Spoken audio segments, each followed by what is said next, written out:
2008年7月，全中国都在为了迎接北京奥运会做着最后的准备。可就在这个节骨眼上，一名加拿大女模特在上海的一栋公寓楼内被害。她年仅22岁，身中22刀，死状相当惨烈。在这个敏感的时刻，她的死立刻引发了世界的关注。这位女模特被害前刚来中国10多天，既没有感情纠纷，也没有仇家，住处的门锁呢更是完好无损。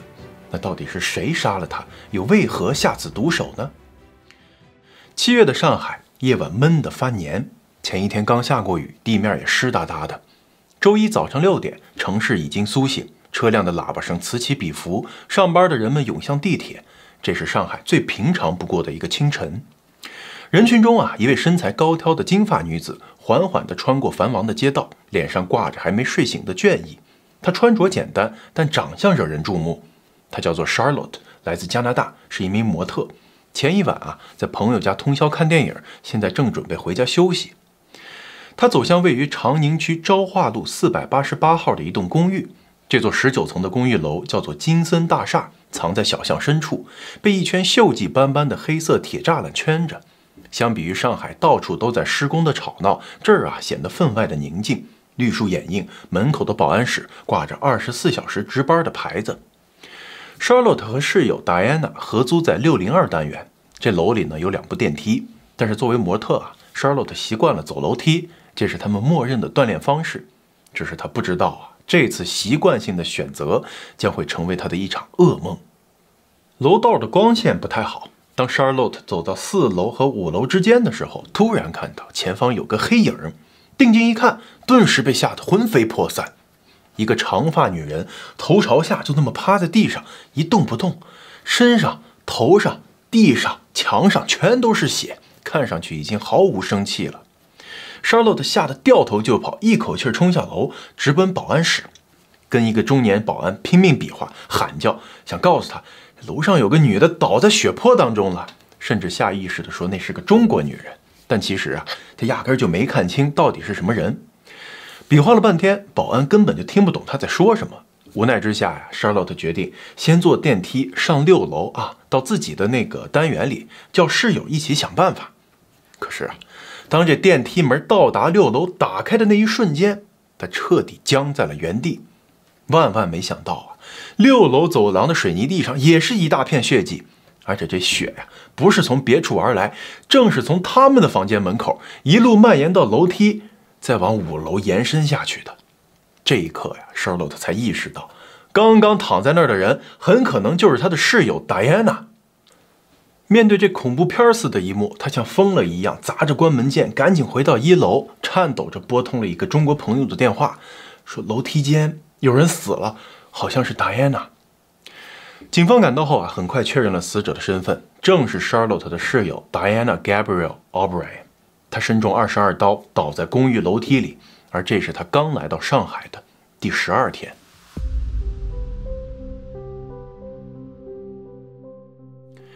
Diana 来到上海之前，对这个国家以及将要在这里进行的工作可以说是一无所知，她更像是被骗到中国来的。她跟 Charlotte 一样，也是来自加拿大的 BC 省，不同的是她的童年更加充满了童话色彩。Diana 出生于温尼伯，4岁那年呢，全家搬到了 BC 省的 Okanagan 山谷。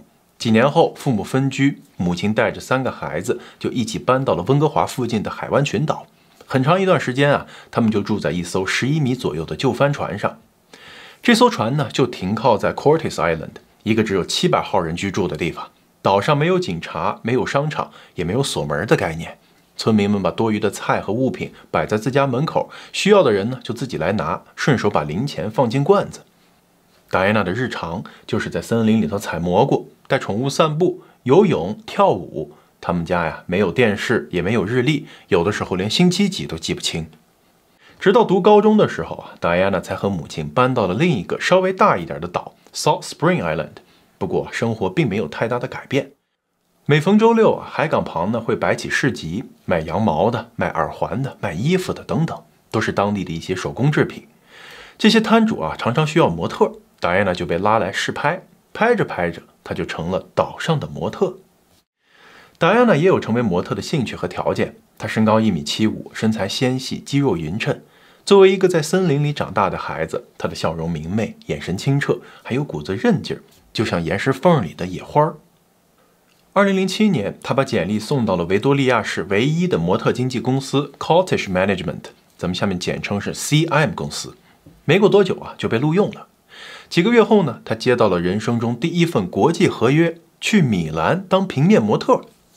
这3个月的临时工作让戴安娜大开眼界，更加坚定了当职业模特的决心。不过回到加拿大之后呢，他暂时没有接到新的合约了。2008年春天 ，CM 公司向他介绍了一个去中国工作的机会。负责人对他说：“上海嘉禾国际模特经纪公司联系了咱，这家公司呢刚刚起步，急招白人模特，是个很好的跳板。”戴安娜看了看嘉禾的官网 ，JH Model Agency 是一家专业的台资经纪公司，与欧洲的许多经纪公司都有良好的商务合作关系，合作过 Vogue、Elle、时尚芭莎这些呀。都是著名的时尚杂志，看起来呢非常专业。负责人还补了一句，说咱们公司啊还有一个模特叫 Charlotte， 现在就在那工作呢，还上了 Vogue。听到说已经有同事打头阵了，戴安娜心里呢稍微踏实了一点。不过她从来都没去过中国，语言也不通，多少有点犹豫。负责人就赶紧劝道，说中国的模特业呀刚起步，很多公司都很年轻，可越是这种公司越容易给新人机会。这话呢倒也没错。从时间上来说，自从2001年中国加入 WTO 之后啊，这个洋品牌、洋杂志、洋审美那是一路涌进来，国际范儿非常吃香。无论你卖什么产品，只要模特是金发碧眼，哪怕是卖袜子，都能多收点这个洋气税。为了迎合市场呢，一批批模特经纪公司如雨后春笋般冒了出来。但是加拿大这边的公司不知道啊，这个时候呢，中国对模特经纪公司的监管几乎是一片空白。已经催生了很多问题，比如说啊，有一些不靠谱的公司让模特超负荷跑通告不说，薪酬还会被层层抽走。如果模特不配合，就可能面临违约赔偿。这还不算最糟的，有的甚至会安排模特去夜店里卖洋酒，或者走一些擦边的秀。那这种情况下，母公司本来是应该替模特把好关的，但是加拿大这公司呢，就轻信了中国的这嘉禾公司发来的一纸资料，完全没意识到这次合作所能带来的风险。2008年6月，戴安娜收到了嘉禾模特公司发来的为期3个月的合约。合同中写道，她的收入要分成几份，10%给母公司 CM，30% 给嘉禾，还有10%是给中国的政府交税的。这工作还没开始呢，一半的钱就已经注定不能装进自己的钱包了。但是戴安娜呢也没多想，觉得能积累点经验，也算是出来见见世面嘛。当时啊，模特这个职业还不在中国的合法工签目录里。为了顺利入境，戴安娜只能对签证官撒谎，说自己是来旅游的，想看看万里长城和东方明珠。她原以为可以拿到1年多次的往返签证，但不知道是哪个环节出了问题，最终只获批了30天的单次入境。嘉禾公司安慰她说，问题不大啊，你人先过来，大不了之后啊在中国给你续签。就这样，2008年6月24日，戴安娜落地上海虹桥机场，嘉禾公司派司机把她送到了昭化路488号的金森大厦，和 Charlotte 会合，一起住在公司安排的模特宿舍里。房子呢挺大，有3间卧室，还有个阳台，可惜啊不是免费的，每人每月要交360加币，价格不算低，但条件不咋地。公寓老旧，家具简陋不说，还有不少家电是坏的。虽然住的地方不尽如人意，但是同在异国他乡打拼的2个姑娘很快就熟络了起来，期待着互相扶持着面对接下来的工作和挑战。抵达上海的第3天，嘉禾就安排了戴安娜第一份工作。她原本很兴奋，但是啊，一到现场就傻眼了，因为不是拍杂志，也不是走 T 台，而是去一个2线城市的夜店推销 whisky。虽然说不是那种陪酒性质的工作吧，但对于一个刚从米兰回来拍过时尚大片的模特来说，这落差呀属实有点大。接下来的日子里呢，她被安排的也基本都是类似的工作，有时候甚至要穿着裙子在酒吧、饭店的开业典礼或者商品的发布会上跳舞，忍受台下众人的品头论足、指指点点。这哪还是模特呀，分明成了个吉祥物嘛。她越想越觉得自己被骗了，忍不住向远在加拿大的男友和闺蜜诉苦，说自己想要立刻就回家。不过合同里的高额违约金又让她不敢轻举妄动。想来想去，那个只有30天有效期的旅游签证，反倒成了他脱身的唯一借口。7月3号，刚来上海的第9天，达安娜就联系了加拿大航空，将返程的机票改到了7月24号。那是他签证到期的最后一天，比合同约定的时间提前了整整2个月。他没有告诉中国的嘉禾公司，也没有告诉母公司 CM， 只有家人和朋友知道。大家都盼着他早点回家。然而谁都没有想到，就在改签机票的第3天，戴安娜就被发现死在了那栋公寓的楼梯间里。2008年的夏季，中国正在准备着2件大事，一个呢是08年北京奥运会，另一个是2010年上海世博会。就在这个全世界都盯着中国的时刻，一个加拿大女模特在上海闹市区身中20多刀，客死他乡的新闻，引发了中外媒体的广泛关注，也给上海警方带来了莫大的压力。他们紧急成立专案组，并将该案命名为上海金森大厦7·7凶杀案。专案组还原了达安娜遇害前后几个小时的时间线。周日下午，她结束了在昆明卖 whisky 的工作，坐飞机回到了上海。晚上7点左右落地上海，下飞机之后呢，就直接回家了，和 Charlotte 还有另外一个模特朋友一起到附近一家中东餐厅吃了晚餐。饭后呢 ，Charlotte 提议到一个朋友家去看电影，但达安娜觉得太累了，就一个人回了家。晚上10点多，监控拍到达安娜离开公寓，10点50返回。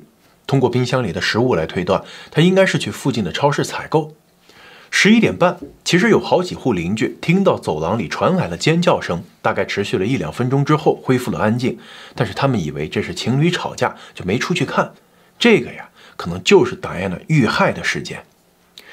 公寓里头可以说是一片狼藉，入户门内侧的把手上被血染红，门口地板上也有滴状和少量喷溅的血迹，客厅的地砖上踩着血脚印，厨房地面上也有零星的血点。再看达安娜的卧室，床头的被子上有明显的喷溅血迹，室内物品被翻得乱七八糟，床上的白色钱包里现金被洗劫一空，床底发现了他的手机，在衣柜、旅行包上都留有被擦过的血痕。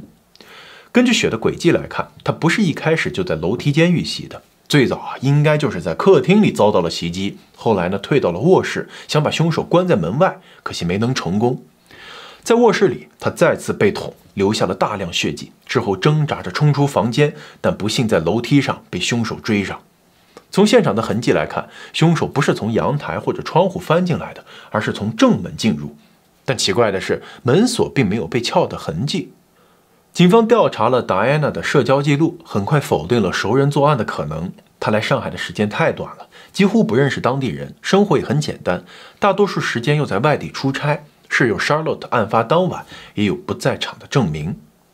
不过室友向警方介绍说，因为达安娜来自民风淳朴的小岛，性格也是大大咧咧的，所以有个不太好的习惯，就是每次外出回到房间的时候呢，常常不把房门随手关紧，经常留一条缝，每次都是室友替他关门，跟他说了好多次，他总是不放在心上。而楼下呢，虽然说设了保安室，但是24小时值班的标语更像是一个幌子，里面经常是没有保安的。警方意识到，案发当晚602的门可能压根儿就没锁，而凶手也许是直接走进去的。可问题是，这人是谁呢？在上海这样的大城市里，要锁定一个随机作案的陌生人，无异于是大海捞针啊。幸运的是，金森大厦只有一个出口，且附近有摄像头。警方调取了录像之后，果然发现了一个可疑男子。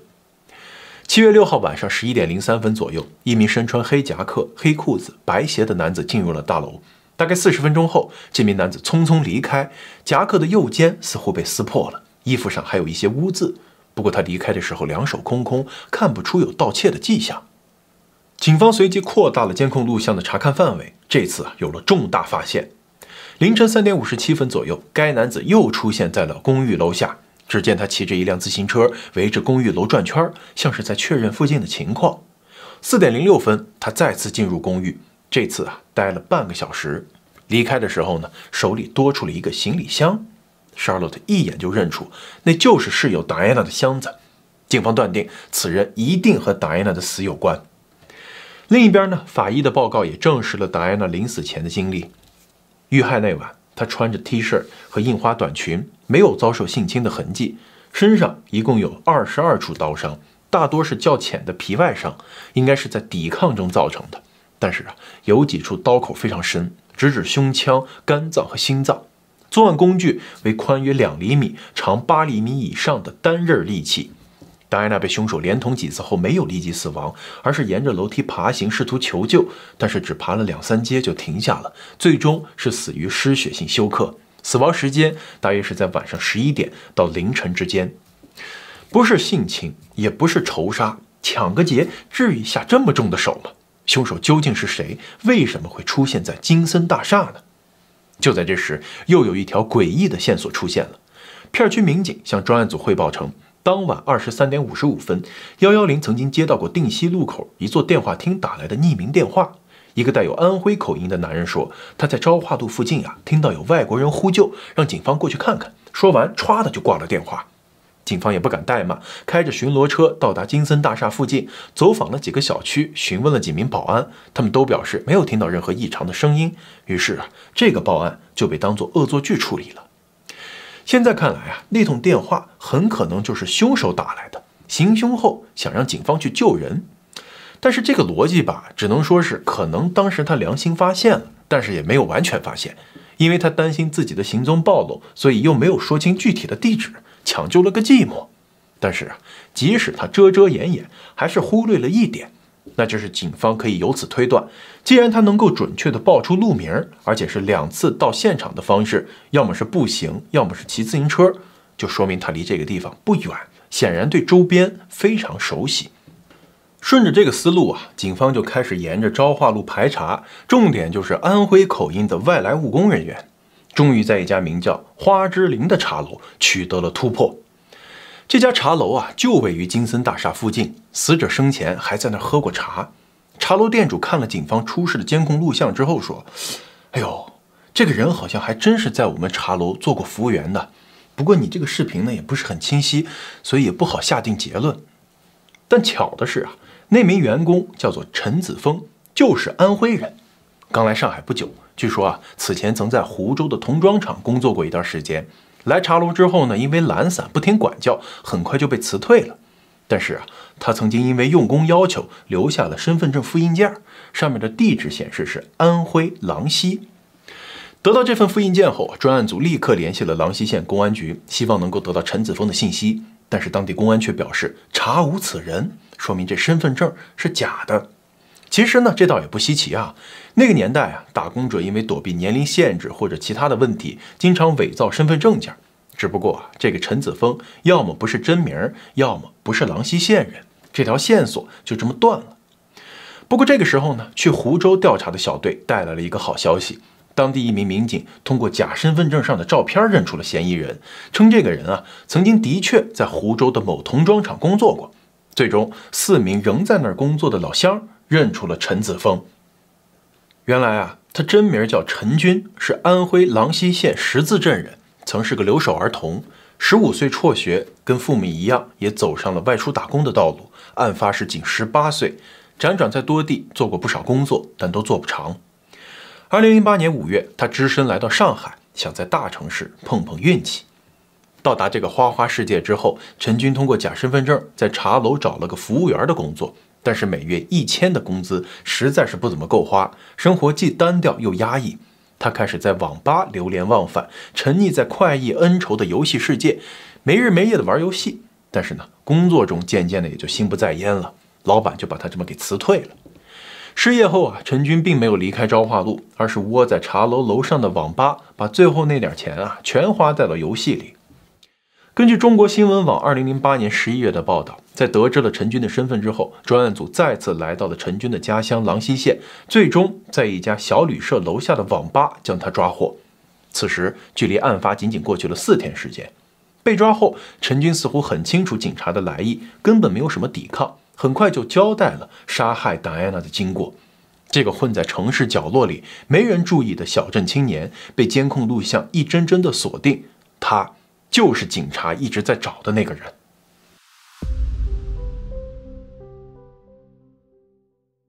陈军向警方交代，被辞退后他原本计划要回老家的，但他那个时候已经身无分文，连回程的车票都买不起了，于是就动了歪心思。上海那么多有钱人嘛，偷也好，抢也罢，搞个几百块逃之夭夭，应该问题不大。这点钱对于那些人来说根本就不算啥，有些人可能根本都不会报警。其实啊，陈军并没有将目标特别锁定在谁身上，而是打算挨家挨户走访，看看哪儿有机会就在哪儿干一票。由于金森大厦离他之前工作的地方比较近，所以他就选定了这儿。金森大厦的大门敞开着，保安室也没人，陈军就这么轻轻松松地走了进去，一层层往上爬，找机会下手。当走到6楼的时候，他发现602的门虚掩着，于是推门进去，看见客厅沙发上放着一台白色的苹果笔记本电脑，心想这玩意儿值钱啊。正要动手呢，没想到达安娜听到动静从卧室里出来了。刚开始啊，其实他并没有惊慌，用英语向陈军询问着什么。陈军呢听不懂，只觉得自己暴露了，索性拿出弹簧刀指着他说：“把钱交出来。”这下呀，达安娜才反应过来，遇着抢劫的了，惊慌失措的大叫起来。陈军慌了神，冲上去一刀捅在他腹部。达安娜奋力反抗，先跑进卧室，本能的想把陈军挡在门外，失败之后只能逃出公寓，大声求救。这下陈军更慌了，连忙追上去，从6楼追到5楼，冲动之下再次动刀，直到达安娜彻底倒下，没了动静。陈军甚至都不确定他是不是死了，只是在惊慌之中逃离了现场。跑出小区之后啊，他怕了，也说不清楚是怕人没死透，将来指认自己呢，还是怕万一人家真死了，自己从此背上了人命。总之啊，最后他竟然鬼使神差地拨打了110报警，说听到金森大厦附近有一个外国人正在喊救命，但是没有提供具体的地址。报警后，陈军去了附近的东方网点网吧过夜。几个小时后呢，他又骑车回到了金森大厦，先在楼下转了几圈，探查警方是否因为他之前的匿名报警采取过行动。发现一切风平浪静之后，才再次回到了602。他翻了达安娜的钱包，撕开内衬找现金，然后就把钱包扔回了床上。接着，他带走了能找到的所有值钱的物品，包括 Charlotte 的电脑和相机、达安娜的摩托罗拉手机和一部拍立得、一些首饰，将这些物品全部塞进了行李箱，打了辆车去了上海南部的一个外来人口聚居区，整夜躲在网吧里。第二天，拉着箱子乘大巴逃离了上海。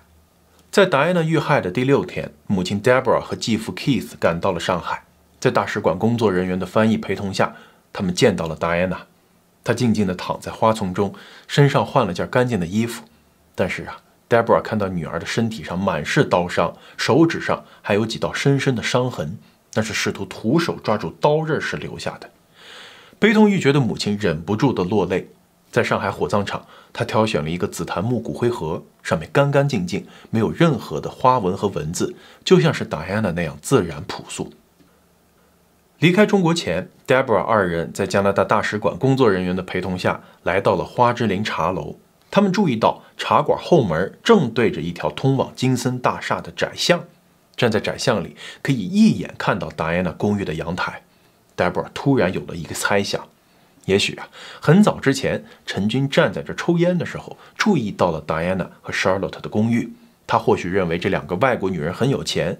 当晚，他观察到达安娜出门去超市，才决定动手。只是没想到她早就回来了。Deborah 认为陈军并非随机作案，而是早有目标。但是这些呢，都只是他的猜测，并不会改变故事的结局。2008年11月17日，上海市第一中级人民法院公开审理此案。陈军在庭上的描述和在警方那儿的呢稍有出入。他表示自己原本并没有打算伤害达安娜，是达安娜看到他之后先踢了他的腿，所以他才捅了第一刀。随后想要逃走，却被达安娜挡住了，他才不小心捅了第2刀。达安娜尖叫着跑出去，他害怕邻居听见，所以追了出去，在失控的状态中捅了很多次。从头到尾他把每一次出刀都包在一句解释里：他踢了我，他挡住我，他还在挣扎，我失控了。像是在一层层的撕掉主动的标签，留下的都是作为凶手的迫不得已。辩护律师强调，凶手只有18岁，而且呢，在第一次逃离现场后，曾经打电话报过警证明他有救人的意图，希望法庭酌情从宽处理。但是公诉人随即反驳，说陈军报警的时候并没有提供准确的地址，导致警方出警无果。关键是他后面还返回了现场，回去是搜刮财物，而不是救人。他眼睁睁地看着达安娜倒在血泊当中，却没有采取任何的挽救措施，这是哪门子的救人呢？辩方还试图申请对陈军进行精神病司法鉴定，但是因为缺乏合理的理由，被法庭当庭驳回。检方在起诉书中指出，被告人陈军以非法占有为目的，采用暴力手段劫取他人财物并致人死亡。根据中国刑法规定，应以抢劫罪追究刑事责任，建议判处死刑，剥夺政治权利终身。2个小时的庭审结束后，陈军当庭认罪，法庭宣布择日宣判。按照中国刑法的基本原则，杀人偿命如果没有意外，等待着陈军的将是一份死刑判决。但是在中国的司法体系里有一个特殊环节，受害者家属对待凶手的态度有时会影响最终的量刑结果。于是法官私下里征求了 Deborah 和 Keith 的意见，问他们：你们希望看到陈军被处以怎样的刑罚呢？死刑、无期，还是25年以下的有期呢？戴安娜的父母愣住了。在北美的法庭，情况通常不是这样的，他们俩压根没想到自己竟然会参与到量刑当中，因此一时语塞。他们不是来复仇的，而是想知道为什么自己的女儿会被一个陌生人22刀结束了生命。在沉默片刻后，他们给出了自己的意见，建议判处死缓。这个选择很多人无法理解。一名美国女记者采访 Deborah， 问她为什么做出这个决定。Deborah 解释说，他们本身就反对死刑，他们相信人是可以改变的，救赎是有可能的，死亡并不是正义的终点，留一线生机是一种克制，也是一种信仰。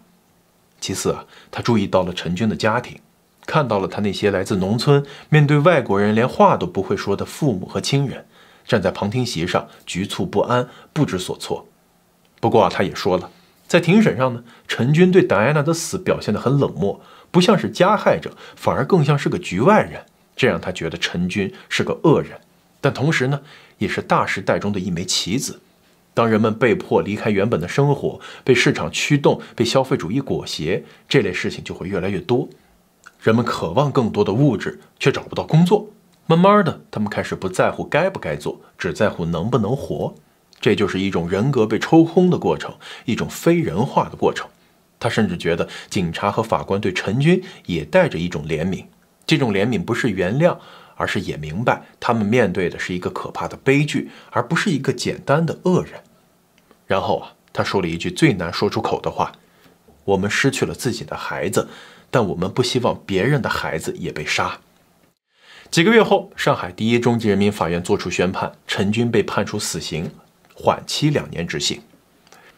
庭审结束后，戴安娜的骨灰被带回了家乡，她的葬礼在一个风景如画的高尔夫球场边举行，上百位居民都来送了她最后一程。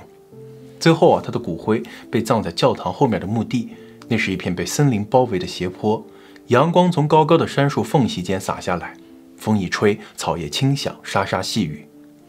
戴安娜的墓前没有浮夸的雕像，只有人们留下的一些小东西，一只陶瓷兔子，一尊佛像，一只金属小鸟。墓碑中间呢是一张她的照片，不是杂志里的造型照而是她日常生活中笑得最灿烂的模样。照片呢被一圈闪闪发光的贝壳和石头围着，旁边刻着一句话：人生是用来爱和欢笑的。2年后，与戴安娜情同父女的 Keith 也走了。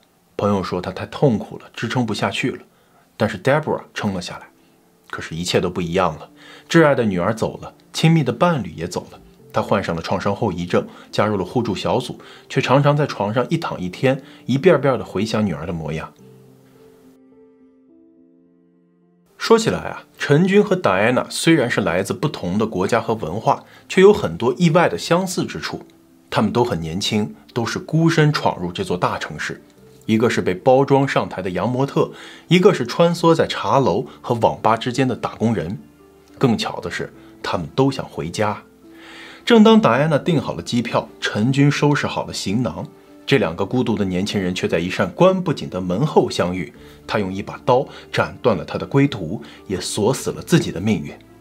被害的是无辜、美丽、善良的女孩，她本该享有美好的未来，人生却戛然而止。伤害他的是一个被社会抛弃的、无足轻重的、因穷而邪恶却有着惊人破坏力的青年。城市的灯还亮着，但那一晚有2个年轻人永远地留在了原地。只有看了这个故事的人还在思考，这是一场偶然的悲剧，还是一场注定的碰撞呢？如果戴安娜从超市回来的晚一点，如果那晚那扇门是紧锁着的，如果社会不那么残酷，如果城市里的人不那么冷漠，他们会不会有别的出路呢？感谢收看《M2档案》，咱们呢，下期再见。